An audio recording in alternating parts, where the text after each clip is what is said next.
മുഖ്യമന്ത്രി തീരുമാനം വൈകുന്നതിൽ മുസ്ലിം ലീഗിന് അതൃപ്തി. നേതാക്കൾക്കും ജനപ്രതിനിധികൾക്കും പുറത്തിറങ്ങാൻ കഴിയാത്ത അവസ്ഥയാണെന്ന് ലീഗ് മലപ്പുറം ജില്ലാ general secretary P Abdul Hameed media വണ്ണിനോട് പറഞ്ഞു. അതിനിടെ മുഖ്യമന്ത്രി ചർച്ചയിൽ മുസ്ലിം ലീഗിനെ അനുനയിപ്പിക്കാൻ കെ.സി. വേണുഗോപാൽ വിഭാഗം നീക്കം സജീവമാക്കി. യു.ഡി.എഫിന്റെ വലിയ വിജയത്തിന് മങ്ങലേൽപ്പിക്കുന്ന സാഹചര്യമാണ് നിലവിലെന്ന് ലീഗ് മലപ്പുറം ജില്ലാ general secretary P Abdul Hameed പറയുന്നു. നേതാക്കൾക്കും ജനപ്രതിനിധികൾക്കും പുറത്തിറങ്ങാൻ കഴിയാത്ത അവസ്ഥയാണ്.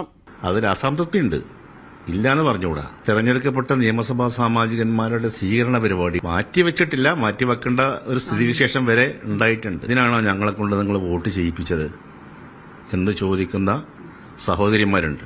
പ്രവർത്തകരിൽ നിന്ന് സമ്മർദ്ദവും ജില്ലാ നേതാക്കൾ സംസ്ഥാന നേതൃത്വത്തെ അറിയിക്കുന്നുണ്ട്.